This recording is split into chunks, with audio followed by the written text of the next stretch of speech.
estamos no ar com mais um Pod Six, o primeiro de 2025.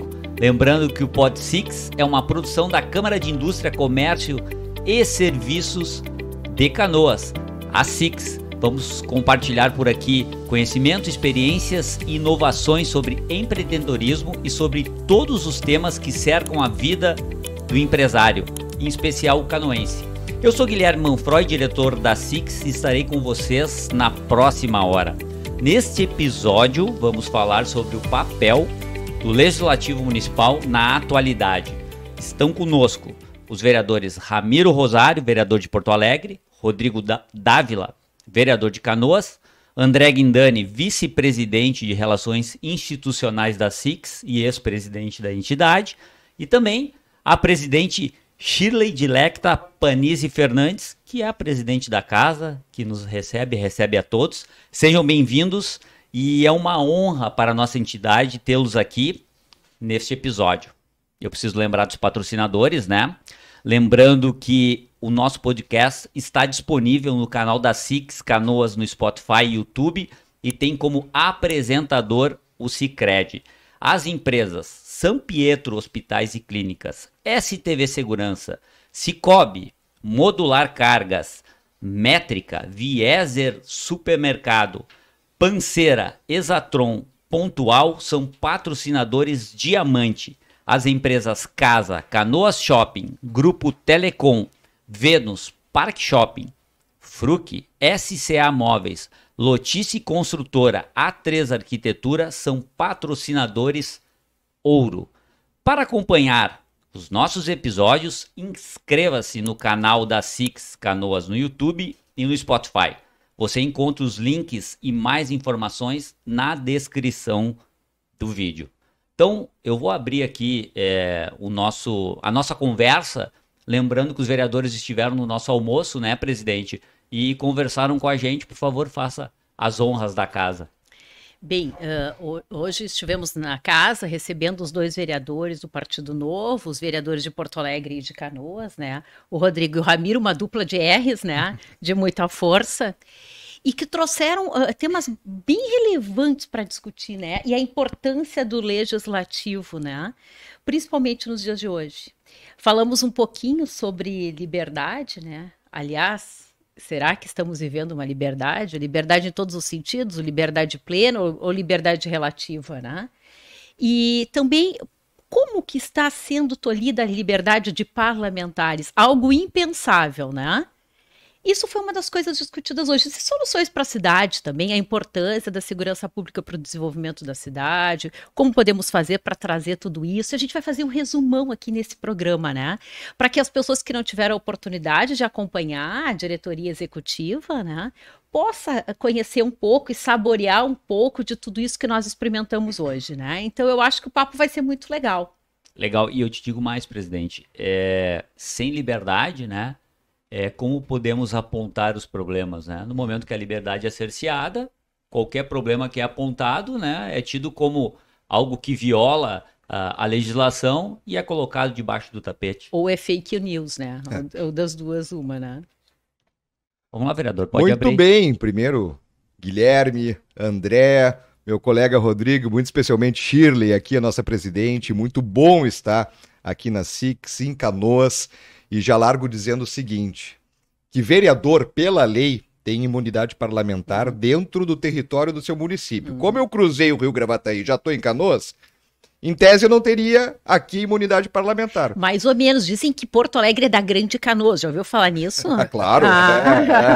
Mas, em tese eu não teria imunidade parlamentar aqui. Como imunidade parlamentar, eu não sei nem se eu tenho em Porto Alegre, porque já rasgaram esse negócio há muito tempo. Então eu vim aqui hoje para chutar o balde, dizer verdades, arcar com as consequências que tiver que arcar, mas uma coisa eu não vou deixar aqui, que é bola quicando, né, bola pulando. Vamos para frente para a gente poder aqui combater aqueles que tanto mal fazem ao nosso país, ao nosso estado e às nossas cidades. Vereador Rodrigo. Muito obrigado aí pelo convite. O almoço estava maravilhoso e na presença de lideranças da nossa cidade, né? Não são somente empresários, mas são pessoas que têm o poder da comunicação, têm o poder de liderar, mesmo de forma indireta. As suas opiniões são muito importantes para a direção da cidade, né? Então, aproveitando que o nosso vereador Ramiro aí, que nos ilustra com a sua presença hoje aí, colega do Partido Novo, que é muito respeitado nacionalmente dentro do partido, até pela forma que ele atua nas redes sociais, o poder de comunicação, né? Está brilhantando aí nossa cidade com a sua presença. Obrigado, Ramiro. Obrigado, Shirley, pelo teu excelente trabalho aqui também na SIX. E reforçando aquilo que o Ricardo Gomes trouxe aqui no almoço da SIX, né? Que o STF agora, então, ele vai interpretar se o artigo 53 da Constituição Federal, quaisquer palavras, se o parlamentar está imune ou não. Porque, infelizmente, hoje, né, o Marcel Van Hatten, um excelente comunicador, né, está sendo cerceado do seu direito de parlamentar de expressar aquilo que ele fala. Porque nós, como parlamentares, qual que é a nossa ferramenta? Nós não temos orçamento para mandar abrir, mandar fechar, mandar construir. Nossa ferramenta de trabalho é a palavra. Nosso poder essencial é a palavra. Então, quando o parlamentar ele recebe um recado de uma Suprema Corte dizendo, vê bem o que tu vai falar. Porque a tua liberdade não é bem assim. Então, estamos vivendo num momento da sociedade aí extremamente importante para que toda a sociedade fique atenta ao que está acontecendo. Porque se os parlamentares forem escolhidos pela população para ser a sua voz lá no plenário, está sendo cerceado, o que vai sobrar para o cidadão lá que não foi eleito? Então, um momento muito delicado, mas é importante que a população comece a acordar, então, para ver o que está acontecendo no país. Né? Eu não sei o que leva um jovem hoje a querer fazer a faculdade de Direito. Eu também me pergunto isso. Eu não sei o que leva um jovem. O que vai levar um adolescente a dizer, vou virar advogado? Vou ter o parlamento, aliás, vou ter sustentação oral nos tribunais, não tenho mais sustentação oral nos tribunais. Para que alguém vai fazer a faculdade de Direito? Se tudo que se aprende na faculdade de Direito, depois não é aplicado. Rasgado. Para quê? E tem assim, Ramiro, tem o que eu aprendi na faculdade de Direito, tem o que está escrito na lei, o que está escrito na doutrina e aquilo que aquele juiz vai entender naquela noite. É isso aí, exato, que é o que vale. É o que vale, entendeu? Agora, vamos falar a verdade, né? A quantidade de privilégios, a quantidade de coisas absurdas que a gente vê dentro do Poder Judiciário no Brasil inteiro e se replicando desde as instâncias nos rincões do Brasil até os palácios de Brasília. Me parece que desde que o STF começou a botar as garras de fora, os juízes do Brasil inteiro começaram a cada vez mais se empoderar. Pô, se o sujeito lá em cima está fazendo isso, eu posso fazer também. Se o sujeito lá em cima está fazendo isso, ele está ditando como é que o Poder Judiciário vai se conduzir no país.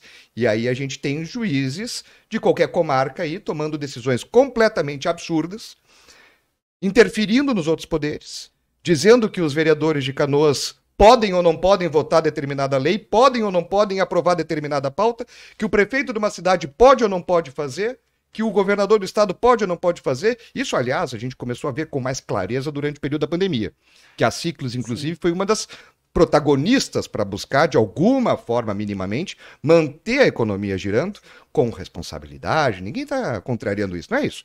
Mas manter as coisas abertas, funcionando, com os mínimos de protocolo de segurança. Prefeito queria, governador queria, presidente queria, mas o STF não deixava, o Poder Judiciário não deixava. E enquanto isso, eles estão lá, cheios dos seus privilégios, comendo lagosta, comendo os camarões. Agora, aqui no Rio Grande do Sul, pagamento retroativo, 6 milhões de reais de auxílio creche retroativo para os nossos membros do Judiciário. Mas o que é isso? O que é isso? Os mesmos que deveriam, de alguma forma, buscar a balança, o equilíbrio, o cumprimento da lei, vão lá, rasgam a lei, pegam dinheiro e a crise nunca chega neles. Porque crise só existe no Executivo e no Legislativo, Rodrigo. O Judiciário não tem crise. É outra verba, é outra rubrica, é outra fonte, né? Outra rubrica. É outro caixa. Outra Pode fonte, estar lá o Executivo, lá, o chefe do Executivo, seja ele quem for, seja de que partido for. Está lá se ralando para pagar funcionário, servidor, professor, brigadiano, prefeito está lá se ralando para botar asfalto na rua, para podar a árvore. Nos palácios do Judiciário não tem. A grande discussão lá não é como é que eles vão pagar a conta, é se o mármore vai ser branco ou escuro. Essa é a discussão do Judiciário. É o nível do luxo, a cor do mármore, o gostinho do café, que agora, inclusive, custa R$30 meio quilo. Esse que é o Judiciário que nós temos no país e que querem calar Marcel Van Hatten. Logo, logo vão querer te calar, já querem me calar. tem tantos outros aí que estão sendo perseguidos também. E vamos lá, a imunidade parlamentar, ela é essencial para a vida de uma democracia de verdade. Só existe democracia quando o parlamentar parla com liberdade, porque ele representa uma parcela da população. Ele pode falar os maiores absurdos do mundo. Ele pode falar as coisas mais inomináveis, mais impensáveis, mas ainda assim ele tem liberdade. Porque ser burro ou idiota não é crime. Tá? Ele não pode ir para a prisão porque ele é um burro ou ele é idiota, porque ele fala as coisas, mas ele representa uma parcela da sociedade. Ele tem que ter essa garantia, esse direito de poder fazer isso. Até mesmo porque, se fosse também um país sério, uma democracia séria, o judiciário ele estaria julgando aquelas leis que foram criadas pelos próprios parlamentares. E os parlamentares podem mudar a lei. Eles podem mudar. Um país pode escolher um outro caminho, pode fazer inclusive uma nova Assembleia Nacional Constituinte, fazer uma nova Constituição, poderia fazê-lo. Já fez no passado, na mudança de regime. Agora, vamos lá. Se nós podemos mudar a lei sendo parlamentares e nós representamos a população, nós temos que ter a liberdade para fazer isso. E o que acontece hoje é exatamente o contrário. O parlamentar, ele vai lá, se posiciona, e o judiciário, que deveria aplicar o que os parlamentos decidem, não, ele diz, não, o parlamento não pode decidir isso. Isso vai funcionar assim, assim, assado. Ou então, o parlamento silenciou, André. Agora, aborto, casamento homossexual e tantas outras pautas que são mais polêmicas e que o Congresso não quis abordar. Por que o Congresso não quis abordar? Porque ele é a verdadeira representação da sociedade. A sociedade não quer abordar aquilo ali. Se a sociedade quisesse abordar aquela pauta, os parlamentares abordariam. Não está maduro para Não está maduro para isso. E aí o que vem o Poder Judiciário, e muito especialmente o Supremo Tribunal Federal, e faz? Não. O Legislativo silenciou, então nós vamos decidir. De acordo com os princípios constitucionais que só eles interpretam daquela forma. É um absurdo, desculpa se eu me alonguei. E com relação à restrição da liberdade de expressão, o que surpreende é que ela é de certa forma, seletiva, né? Ela seguia conforme uma ideologia. Então, ela recai sobre parlamentares, especialmente, que têm um determinado posicionamento político. Ela não é genérica. Então, isso requer que a sociedade se posicione exatamente para defender a voz da sociedade, a voz daqueles parlamentares que estão sendo perseguidos. Não, falar mal da direita, pode. Falar mal da esquerda, não pode. E aí, né?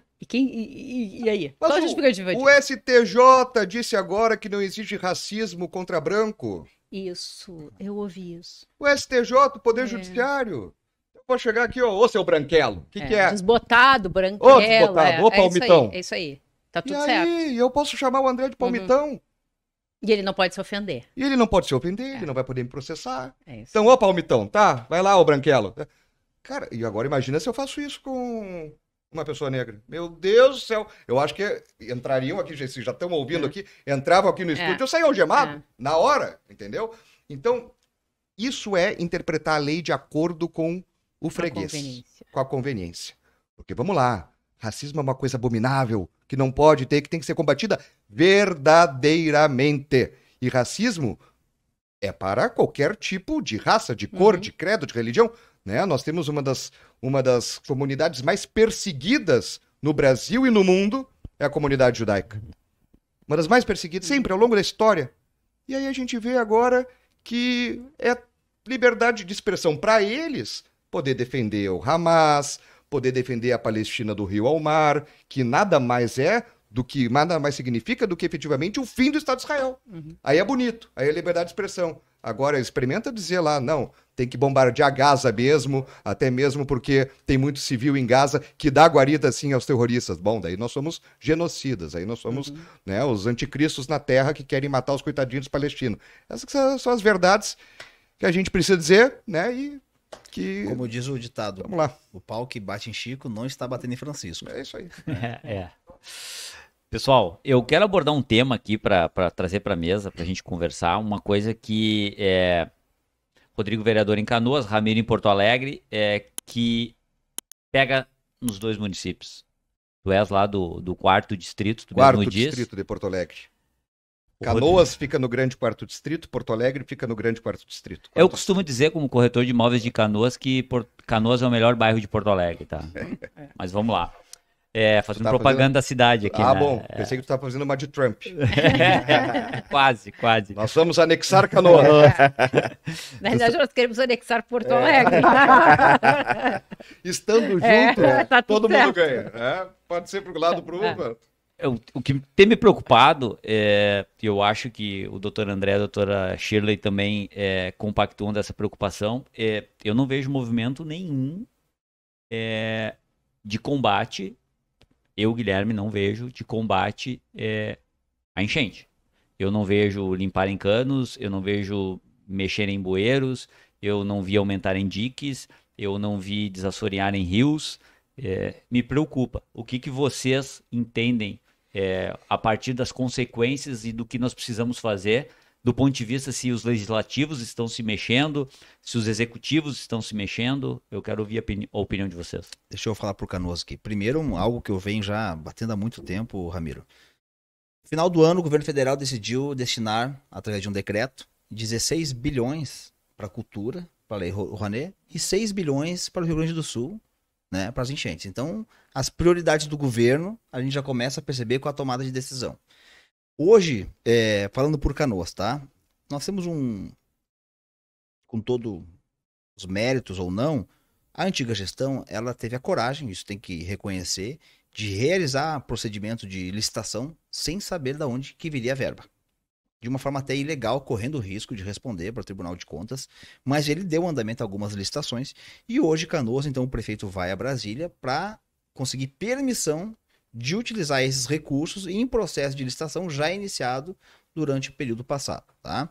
Então hoje Canoas, algumas coisas a gente tem que ter consciência, e eu compartilhei isso semana passada com um grupo de empresários do bairro Rio Branco, bairro Fátima, e após a reunião com o prefeito, nós montamos uma comissão de 2 moradores por bairro para acompanhar as obras a cada 15, 20 dias, para ver o andamento, porque às vezes tem essa sensação de que realmente está parado, né? Infelizmente são obras complexas, né? Existe uma discussão hoje se essas obras de proteção da cidade têm que ser geridas individualmente por cada cidade ou se o Estado vai fazer uma grande obra protegendo a grande Porto Alegre, porque existe um fundo onde esse recurso está depositado e estão nessa discussão. Então, a consciência que eu falo é o seguinte: essa parte oeste da cidade, muitos anos atrás, era uma granja de arroz. Então, era uma parte baixa, né, que foram criados diques, que é esse muro de proteção na volta de nossa cidade, que por muitos anos nunca teve uma manutenção. Então essas casas de bombas, por exemplo, na parte de baixo dela existem uns canos né, que jogam água para fora, que existia uma tampa, né, que eles chamam de comporta, que nunca deram manutenção. E quando vem enchente, muitas das águas entraram por ali onde deveria estar tapado. Então hoje já iniciou essas reformas nessas casas bombas, né? Os diques tiveram as suas limpezas realizadas. Rio Branco teve sim a construção de um novo dique adequadamente. Mas onde fica a preocupação do Rodrigo agora aqui, o vereador, tá? Onde que o dique rompeu na principal parte? Matias Velho. Ali nós temos 600 metros de dique permeável. É um dique que não está com material adequado para proteger da água. É um material que tinha no momento, era terra, pedra, e jogaram lá. Então não está com o material adequado, que é argila para proteger. Então, a principal preocupação do governo é assim que conclui a licitação, e em tese iniciou na sexta-feira, na nossa visita lá, a reforma, o reforço desse dique na parte da Matias Velhos. Paralelo a isso, existe comentei com o Ramiro até no almoço, existe uma licitação aqui de 105 milhões de reais, tá? Que eu fui me debruçar sobre o processo iniciado ano passado e que a antiga gestão tomou por decisão de contratar novos equipamentos para as casas de bombas, certo? E para minha surpresa, eu me deparei com um motor que está sendo adquirido por Canoas que não existe no mercado. É como se fosse comprar um carro, eu tenho aqui, posso comprar Sob encomenda. Exatamente. Eu posso comprar um carro da GM, que se for um pneu, será um rolamento, eu tenho em qualquer autopeça esquina. Eu posso comprar um carro que não existe. Pedir para a China fabricar um carro para mim. É mais ou menos o que Canoas quer fazer. E me preocupei com isso aí, tá? Me deparei com esse processo, fiz um estudo, levei para o prefeito, para a sua equipe. Eu sei que não é de vocês, é da antiga gestão. Olhem isso aqui. Porque eu fui atrás da empresa que fabricou essas caças-bomba há 50 anos atrás. Essa empresa existe, Cachoeira do Sul. Eu falei, quanto que custa para eu subir esses motores, atualizar as casas de bomba, certo? Dar uma proteção para a cidade e me explica onde no mundo alguém escolheu motor submerso. Resumindo, para concluir, Furacão Katrina, Nova Orleans. O sistema de proteção deles, dos diques deles, é como o nosso. Motores acima do nível da água, não tem bomba submersa, motor chinês. Então, assim, existem vários projetos em andamento, certo? Hoje a dificuldade do prefeito é buscar recursos para aplicar nessas licitações. Muro da Cassol, ali na Guilherme Michel, ali entrou água no bairro Rio Branco. O que aconteceu ali? Quando foi feita uma licitação ano passado para concluir aquele muro, se depararam com os dutos da Petrobras, que a obra teve que ser paralisada. Então hoje ali tem um ponto vulnerável. Então as obras são complexas, me preocupa, até o Ramiro pode falar sobre isso, a questão do rio, o desassoreamento do rio Guaíba, né? Isso é uma preocupação de todos.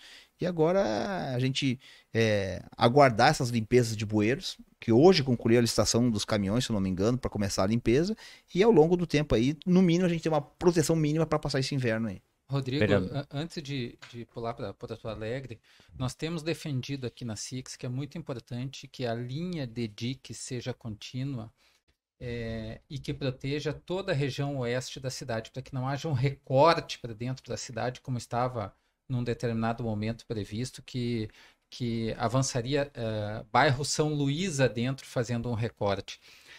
Nós sabemos que no passado a rodovia do Parque foi inicialmente projetada para ser um dique de proteção e serviria e seria eficiente porque não passou água por cima da rodovia do Parque. E Ministério Público e FEPAM, duas instituições responsáveis, se houve esse dano, são duas instituições responsáveis, não permitiram que a rodovia do Parque fosse o grande dique de proteção da região oeste da cidade.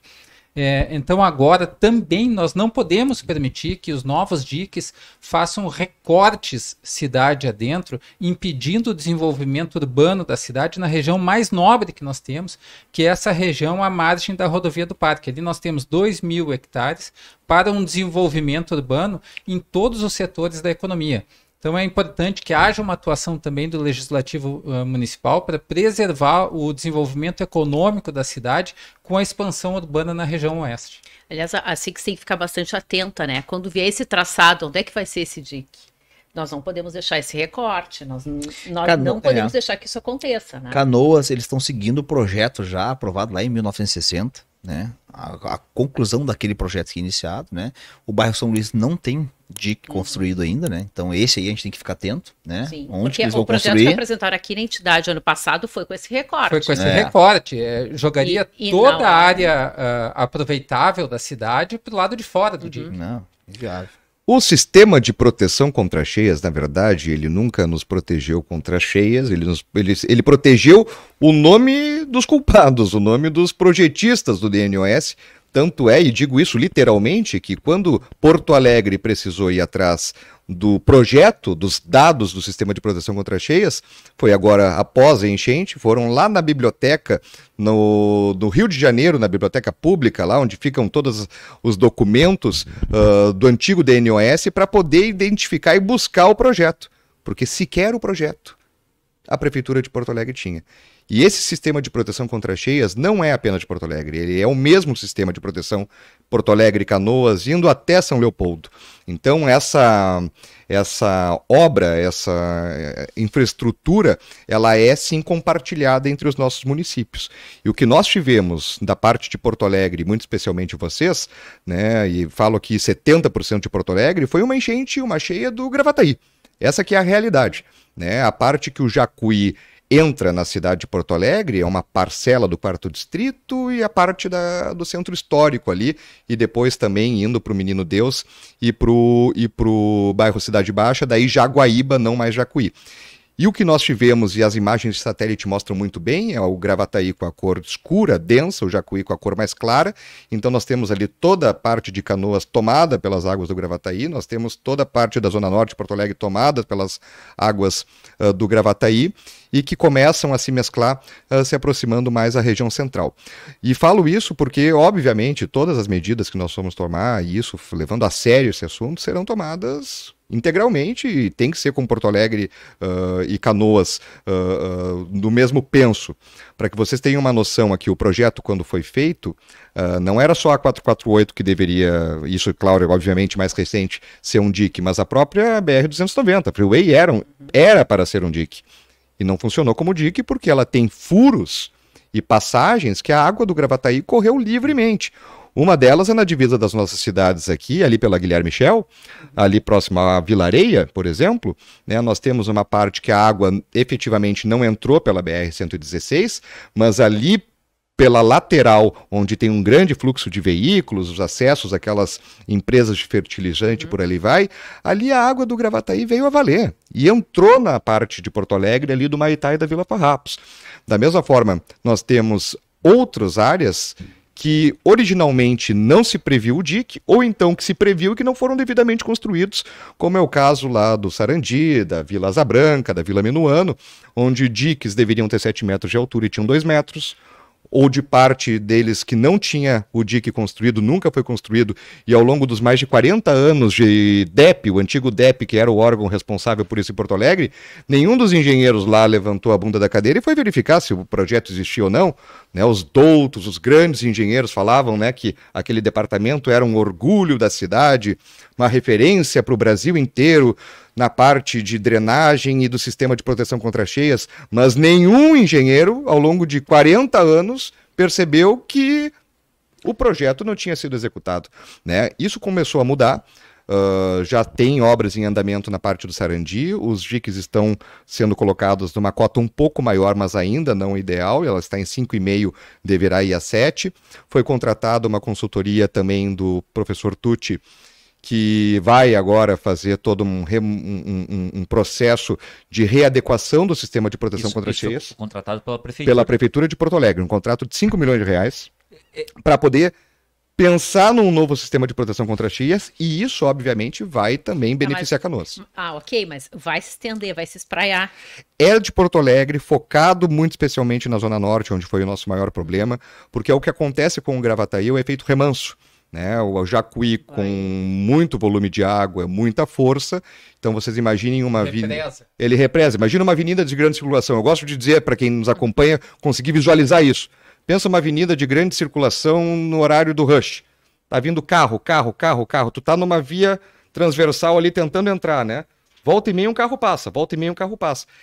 É isso que acontece, que aí tu vai fazendo um congestionamento naquela via, que tu não consegue entrar na via de grande circulação. É isso que acontece no Rio também. O Gravataí não consegue entrar no Jacuí. Represa e transborda. Vai represando e transborda, né? E quanto mais longe da foz, maior é a altura. Por isso que a gente teve no Sarandi, lá que fica mais distante da foz, casas de 2 metros, casas de 2 pisos com água no teto, né? Isso não aconteceu no 4º distrito. Isso não aconteceu em bairros como Santa Maria Gorete e como Maitá e Vila Farrapos ali, né? Por quê? Porque estão mais próximos da foz, então aquela parte ali... A própria água criou uma represa para a água que vinha exatamente, de cima. Exatamente. O que me preocupa é que eu não vejo, vereadores, na minha cabeça, né? O que eu imagino? Cara, a cada 15 dias... uma comissão multidisciplinar do prefeito de Porto Alegre, do prefeito de Canoas e do governador Eduardo Leite está se reunindo para conversar. Eu fico pensando, vamos esperar chegar agora o inverno de novo para começar a Mas conversar? Tem coisas distintas, né? Primeiro, aqui, deixar bem claro sempre, importante quando a gente entra nessa pauta, né? Uma coisa é alagamento, outra coisa é enchente. Né? Limpeza de boca de lobo é alagamento. Tá? Vamos lá, né? Só para diferenciar isso bem. A Metroplan tem os planos, tem projetos, e esses projetos que agora estão buscando financiamento, né, Rodrigo? Né? Que inclui Eldorado, que inclui outras áreas. Então, esses sim são uma visão geral. A Metroplan, que é governo do Estado, que vai fazer o projeto, vai fazer a licitação, mas com recurso federal. E aí as nossas cidades têm os demais ali também. Tá? Pessoal, vamos lá. Eu sou obrigado aqui a lembrar dos nossos patrocinadores, né? Lembrando que o Pod Six é um podcast que é uma produção da Câmara de Indústria, Comércio e Serviços de Canoas, da Six, né? Estamos aqui com os vereadores Ramiro Rosário e Rodrigo Dávila. O Ramiro Rosário, vereador em Porto Alegre, o Rodrigo Dávila, vereador aqui em Canoas. E eu preciso lembrar dos nossos patrocinadores, né? Vamos lá, então.